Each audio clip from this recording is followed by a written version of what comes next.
Hello, and welcome to Embracing the Fight. I am Erica Lamar, your digital creator and host. And if you've been watching since January of 2023, you will know that Embracing the Fight is about normalizing the conversation surrounding physical and mental health issues and concerns. And I start the conversation off talking about my journey through thyroid cancer, and I do have some amazing updates for that. Anyway, you know anyone that might have an amazing story to tell, one that they believe that other people need to hear in order to help them heal, to get them to kind of understand, what their situation is. Well, that's what Embracing the Fight's all about. Get them to come here to help them normalize that conversation so they don't feel like there is just little anomaly that's out there floating around looking for something to be like it when there are several people that are suffering in silence. And if you haven't already, I ask that you take a moment to click subscribe, click like, click share, and comment on any episode that you've seen of Embracing the Fight. And as always, thank you so much for taking time out to watch Embracing the Fight. It truly does my heart well, and I hope that it does yours as well. Now that I've gotten the business of Embracing the Fight out of the way, here is what we're going to talk about today. This is episode 92, self-love or self-hate. So before I get into episode 92, I did say that what I wanted to talk about first was, the thyroid cancer that I had.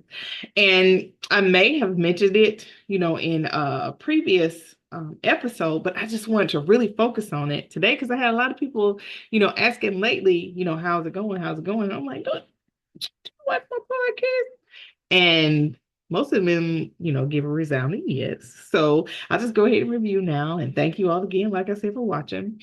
But in August of this year, I started taking a product called LOVEBIOME. And basically, it is helping to reset my gut microbiome. And you know that all health begins in the gut. And I can admit that I eat a whole lot of sugar. But one thing that I didn't realize that excess sugar anywhere in the body, is cancer. So now that I know that, I need to reduce my sugar intake because, I don't have any problems like with diabetes, nothing going on with my pancreas, nothing else, that's really sugar related. Because, they say it forms wrinkles and causes glaucoma and all these different things. And I'm not, really dealing with any of that because, don't have, you know, wrinkles like that really. But anyway, the the doctor had me to go in the last week of October. And, well, she didn't actually have me go in. I went in prior to that and had a blood draw. And then they called me and told me that my tumor markers were actually coming down. Now, mind you, in July, prior to me taking the LOVEBIOME, the numbers were going up. And they were going up significantly. And now that I've been taking it consistently, it's coming down. So I'll go back in February to do another test to see if the cancer is completely gone out of my system. Now, why am I telling you this? If it is completely gone, I changed one thing that changed everything. And you'll have the opportunity to do the same if you're interested.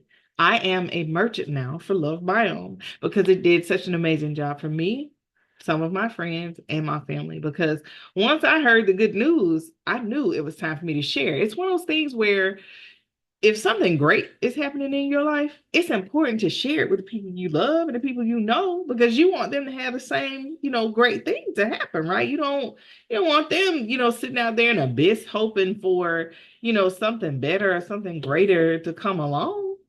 You want to be the catalyst. You want to be, the person that helps to shine the light in the darkness and not, the one who's just sitting there happy that, oh, my life is great. Oh, you're struggling. Oh, it sucks for you. No, you don't want to be that person. You want to be the one who spreads love. Now, let's just go back to our topic today, self-love versus self-hate. So let's go with the self-love first. So when you get up in the morning, you have to look at yourself in the mirror unless you don't have any mirrors or you go by the mirror like that. But most people, when they're brushing their teeth, washing their face, just daily affirmations. They're looking in the mirror and they start to look at themselves either in one or two ways. They either give themselves self-love or they give themselves self-hate in the mirror. So self-love would look like this: brushing your teeth, you're happy, you're smiling. Oh, my teeth look amazing. My hair looks amazing. My skin is glowing. I look absolutely wonderful. There is so much beauty, surrounding me as I am getting ready for work. Self-hate looks like this: you brush your teeth with your head down, and then when you look up, you say, I shouldn't have spent so much time in the sun. I wouldn't have all these wrinkles, or my hair is falling out. I'm starting to look like a man, or I've gained so much weight. I can't even see, my waistline. You don't want that. You don't want to be in that crowd of people. You want to be in the group of people that, they're looking at themselves. They're looking at life. Life is good. They're happy. They're filled with joy. The good things, are things that they are experiencing and not hearing about. Okay. So also think of it like this: self-love starts from within. A lot of people say, self-love can't be taught. Yes, it can. You garner self-love from the environments you're placed in. So imagine if you are in a situation where you're just around people who argue and fight, all the time, or you're spending time around people who, feel like they have no hope. Then you start to look at yourself and you start to wonder, what is it? Why is it? And, you know, is this what I have to look forward to? And you start looking at the negative things and you start questioning the good things and you start developing, this self-hate. And then not only does that self-hate spill over on you, but it spills over on your views and thoughts about other people. So let me give you an example. This election season is something that, has truly affected me, mainly because of the horrible things that I saw like on social media. So I'll give you, the scenario. So Kamala Harris, she looks Black. But we know, that her heritage is Jamaican and East Indian. So those two things together, regardless of her not being African American, her skin hue is still Black. When you see her walking down the street, you don't look at her and say, she is native to another country. If she never opened her mouth and said where she was from, if no one knew, her ancestry, you would automatically assume that she was a Black woman, right? So this is where it bothered me so much. I was looking on social media and people were just calling her the B word. And they were saying things like, she's not Black, she doesn't deserve to be here, and she's not qualified, she's not intelligent. But what I don't understand is why were they, attacking her in that way and so forcefully? It's because of self-hate.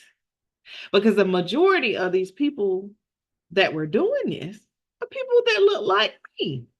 And I couldn't understand for the life of me. Not saying that you should, attack any person when they are running for an office, but to hold on to something with such a great fervor and you've never met the person, you haven't truly looked into their background. Because one of the things that, I heard a whole lot during the election was the fact that she was a prosecutor out in California. Well, you know what prosecutors do? When people commit crimes, they prosecute them and then they're sentenced and then they either do their time or whatever. It goes from that point. Prosecutors don't get innocent people and put them away. That just doesn't happen. So whatever was brought to her, she had to do her job. And with her doing her job, it just so happened that more African Americans or more African American men were put in the crosshairs of, on her desk, basically. Now, a lot of people like to argue and say, oh, she just gave them so much more time than other people. Where's the proof of that? Everywhere I looked, I saw where she was giving out, different sentences for different things, but you have to realize that when something is tried somewhere, it's not like they have like a written document that says, oh, if this person, attacked an elderly person, they get 5 years. Or if this person, say, sold marijuana, they get 10 years. Or say if somebody sold an ounce of crack, they get 1 year. There's nothing that specifically says how much time that this person will actually get for the crime that they committed. Now, the time is all basically a burden of the person that's defending you. They're the ones who are supposed to fight for you to get lesser time or lesser sentence or a sentence that you think, is fair. So if the public defender wasn't, on their job, then the judge, the prosecutor, the numbers tend to, be high. They tend to be different. Whatever. Either way, I say that she was doing, her job. Just like you think about it, some people, will go into a job, they could be a manager and they just fire a bunch of people one day. It was something that they had to do. So say they go run for an office and then people keep bringing up the fact that, oh, back in this time, 10 years ago, this person was the CEO of this company. It went bankrupt and all these people lost their homes, they lost their jobs, they lost their this, they lost their that. But then no one turns around and says, hey, look, they started these programs 5 years after that to help these folks rebuild. Just like Vice President Kamala Harris started a program for convicted felons to help them be reintroduced into society. Now, you didn't hear a whole lot about that. How many prosecutors do you know that did that as well? You don't know any. And why is it that so many people, were so readily available to just attack her? Like I said, it is self-hate. It is inherent in some people to think that different genders, different races are somehow better or superior to them because of what they've seen, what they've been taught, and what they've decided to believe. Now, right, wrong, or indifferent, I say that is a reflection of that. Sure, I've got, a lot of guy friends that said they did, vote for Kamala Harris. But like I said, the ones who said they didn't and the reasons why that were, on social media, it was sickening. Because it was almost like they were saying it was better for her to not get in and have someone who had the opportunity to be in before. And you saw the insurrection at the Capitol. You've seen all the lives, that have been lost, due to police brutality and the things that have happened, to African American men just in general. But those things weren't discussed because they say he wasn't directly in control of those things, which I understand because some happened, under President Obama. That's true. But what I'm saying is, regardless of the things that they can control or they can't control, the majority of the things that I saw where people were attacking Kamala Harris, Vice President Kamala Harris, they were saying that they didn't believe that a Black woman, has the strength and the motivation to be able to stand on her own 2 feet and run country. And this is coming from people, like I said, that look like me. So how are you raised in a household with your mother and you're looking at your mother and you're thinking that she's not strong enough to do anything but raise you? What's the point of building our young girls up, telling them they can be anything, they can do anything, and that the world, is their oyster, when all the time their fathers, their brothers want to protect them? So their method of protection is by keeping them out of it. Like, why does that make sense? It doesn't. It makes no sense, at least not to me. Now, I'm not, here to fight about politics or anything like that. That is not, what I'm saying at all. What I'm saying is, why is it that when people see an intelligent person, why can't it just be intelligent and driven? Why do there have to be a race and a gender? Why can't their works basically speak for them?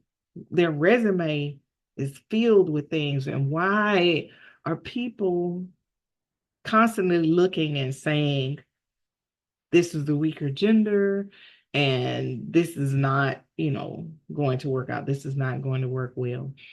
For instance, I remember too when Hillary Clinton was running for office. She was so close, but you had so many people that were out there that were trying to pull up and dredge up the absolute worst they could on this lady because they didn't want a woman to run the country. And I just don't understand. It's like, she's a woman, she's a mother, she's owned businesses, she knows the law inside and out. She's a career politician, made some changes. Sure, everyone doesn't agree with the things that she did or didn't do, but her resume outshined that of the person that she was running against.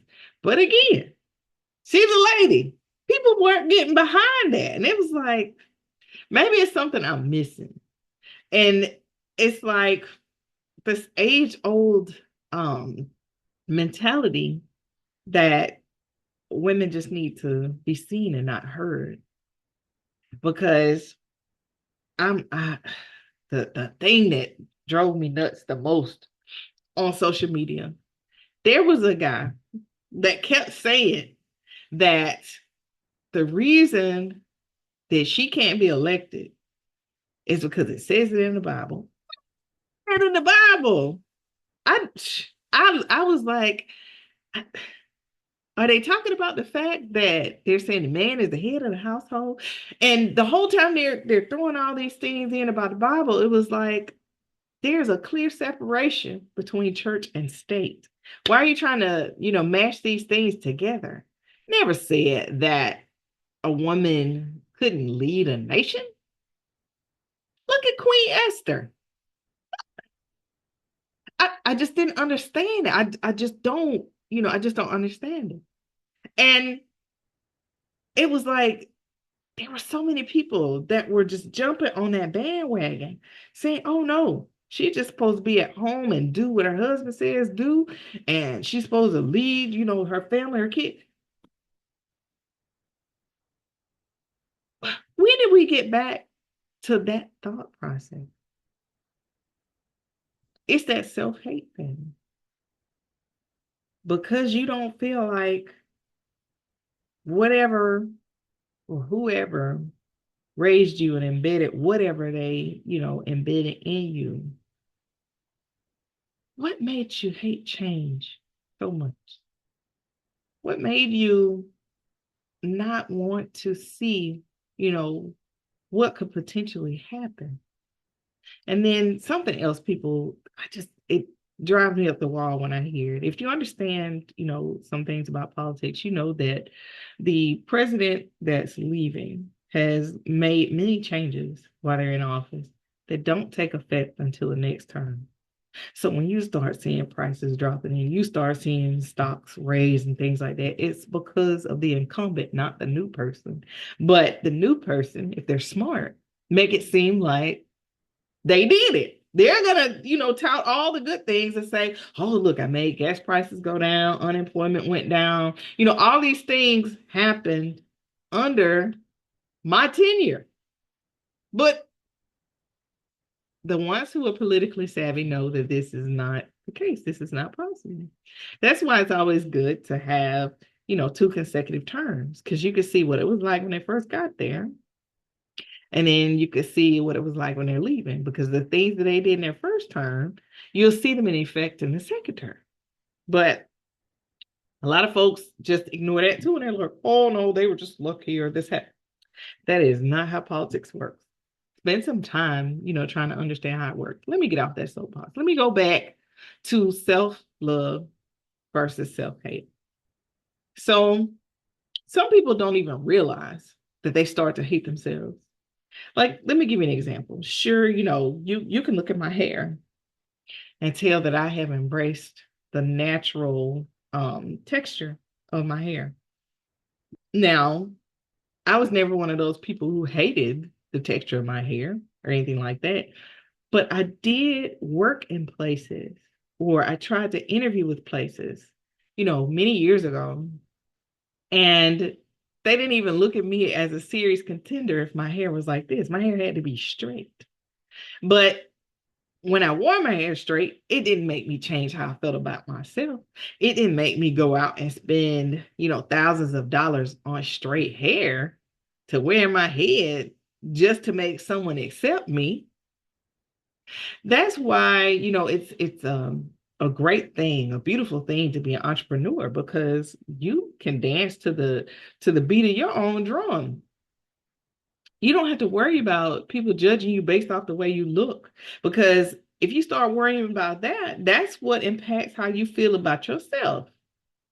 Now, I'm not telling you just quit your job because people, want you to wear your hair straight and they want you to dress a certain way or do a certain thing. Do what you have to do until you can get to where you want to get to. But at the same time, don't lose yourself in the process of being what someone else wants you to be or look like.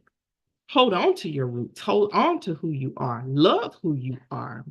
Speak life into who you are. Walk into who you are. Because the worst thing that can be walking around is a person that hates himself. Somebody who's constantly looking at other people wondering, why isn't my hair that straight?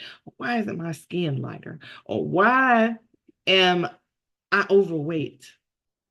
It's like, there's several reasons, for instance, why you could be overweight is because maybe you got a thyroid problem. We'll go with that. Maybe you eat too much. We'll go with that. Maybe you don't get enough exercise. Whatever it is, those things are things that you can impact and change in your life. So that type of self-love that type of self-hate is self-inflicted.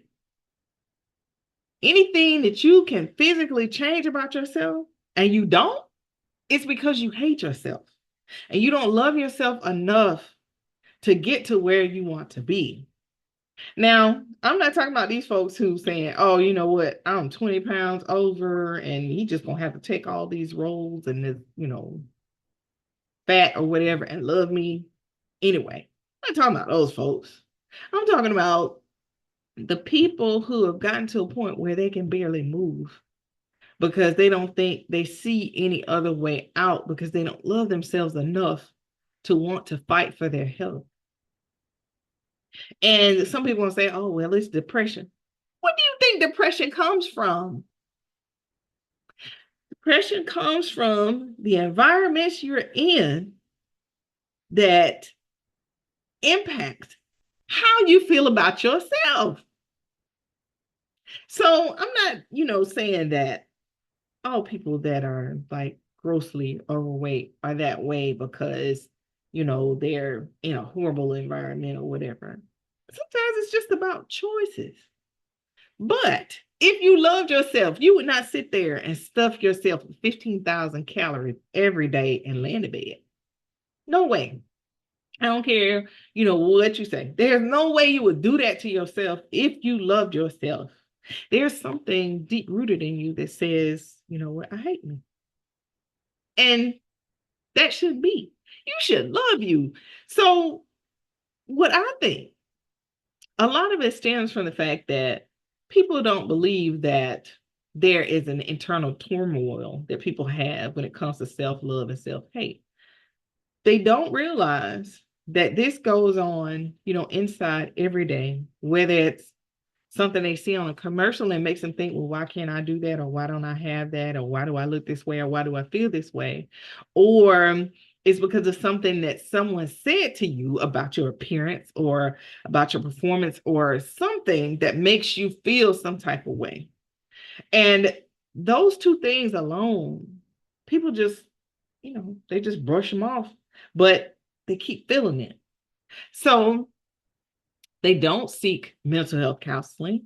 They don't talk to anyone about it because they sit there and they believe that this is just who I am and this is just bad and this is what I got. When that's not even the case, you understand that when you sometimes speak some things and you pray about some things and you talk to God about some things, there's a such thing as healing that can go on that can help erase some of this hate and increase this self-love.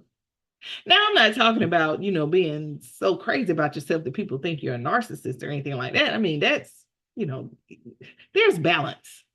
I'm saying love yourself enough to where you care about your health, your appearance, performance, your family, all that kind of stuff.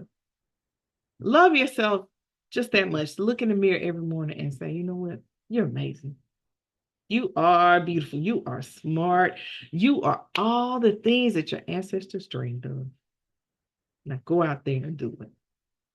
And then ask the Lord to calm anything that's in your heart that's making you feel like you're less than, because that should not exist, in you.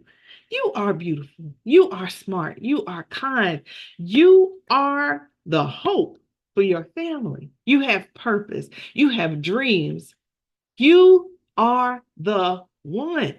But you have to realize that you can't, look at your current situation and just be like, oh, well, just is what it is. No, no, no, you can't do that.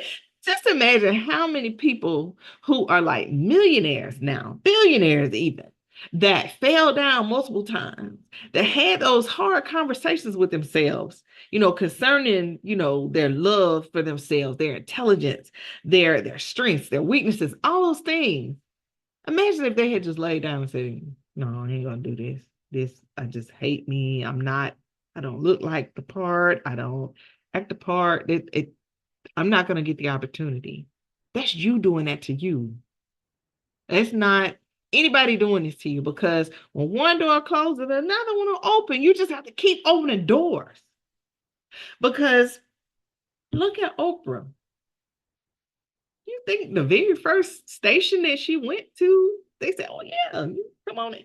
Oh, she didn't get the first job. She probably didn't get the second one or the third one. But when she did, she showed them who she was, because she had a huge amount of self-love for herself and for her abilities. Now, she may have had self-hate in other areas in her life, but she showcased the greatest love that she had for herself. And that's what propelled her to the top.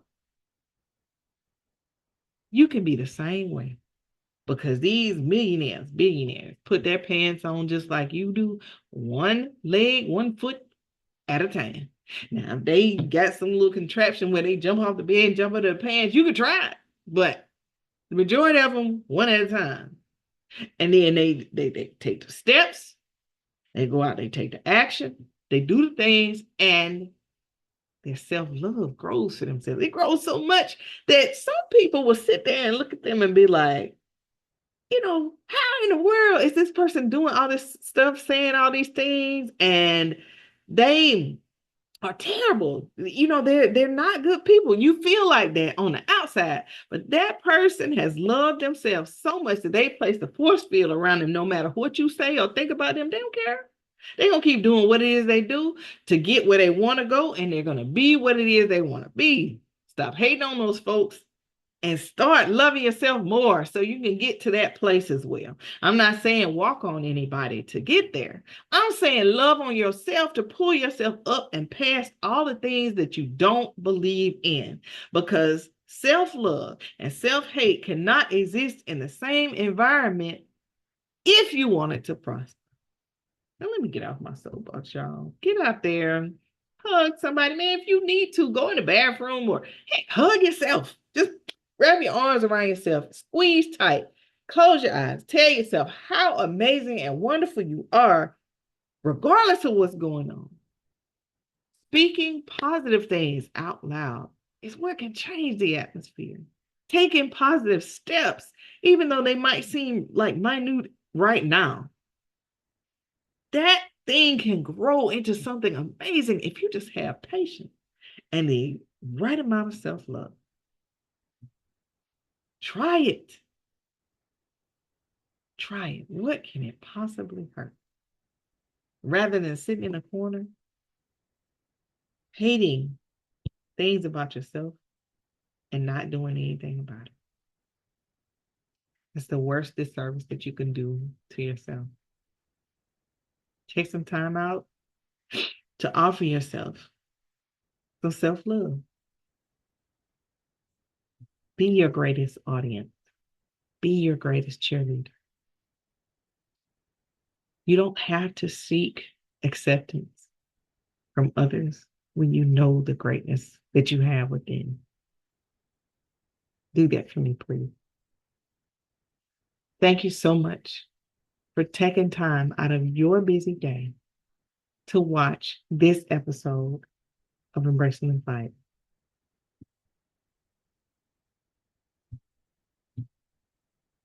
I just need you all to continue to love yourselves. And if you're struggling now and you need someone to talk to, reach out to me. My inbox is open. I don't know you, don't need to know, a whole lot of details or anything like that, but I know how to pray. I know how to speak to God on your behalf and on mine. Let's heal. Let's improve the self-love that we have so we're able to spread love more openly into the world.